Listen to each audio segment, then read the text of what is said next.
আপনারা শুনছেন আমার গল্প অডিও।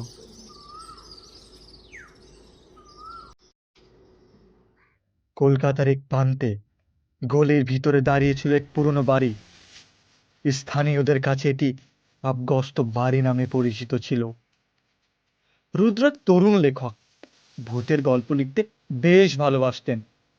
একদিন সে সিদ্ধান্ত নেয় এই বাড়ি সম্পর্কে সে বিস্তারিত জানবে।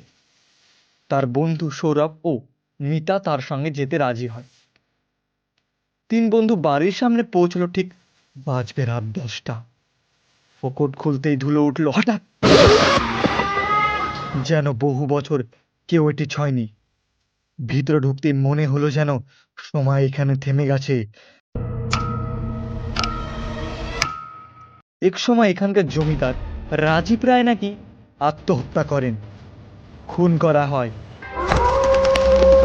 তারপর থেকেই নানা অলৌকিক ঘটনা ঘটে চলেছে। রুদ্র, সৌরভ ও মিতা মোমবাতির আলোয় ঘুরতে লাগলো। হঠাৎ তারা দেখতে পেল ফিস ফিস ফিস ফিস আওয়াজ, দিব্য শীতল বাতাস, যেন তাদের কানে কিছু বলছে। মিতা চিৎকার করে উঠল, কেউ এখানে আছো, কেউ এখানে আছো। হঠাৎ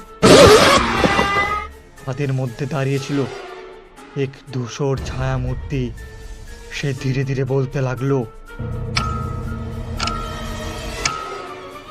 তোমরা চলে যাও, এই বাড়ি অভিশাপ মুক্ত নয়, এই বাড়ি অভিশাপ গ্রস্ত। আমাকে মুক্তি দাও, আমাকে মুক্তি দাও। রুদ্র সাহস করে বলল, তোমার মুক্তি চাইলে কি করতে হবে? ছায়ামূর্তি বলল,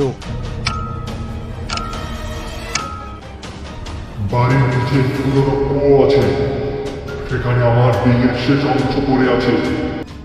যদি তোমরা সেটা বের করে উপযুক্ত দাহকেও করো, তবে আমি মুক্তি পাবো, তবে আমি শান্তি পাবো। তারা তিনজন ভয় পেলেও সত্য উদ্ঘাটন করবেই, সত্য উদ্ঘাটন করবে। তারা কুয়োর কাছে গেল। হঠাৎ এক প্রচন্ড আওয়াজ, পুরো বাড়ি কেঁপে উঠল। মিতা আতঙ্কে পেছনে সরে গেল। সৌরভ সাহস করে কুয়োর ভিতরে আলো ফেললো। কাদা মাটির নিচে কিছু একটা জল করছিল। তারা তিনজন একত্রে প্রচেষ্টা চালিয়ে যাচ্ছিল। হঠাৎ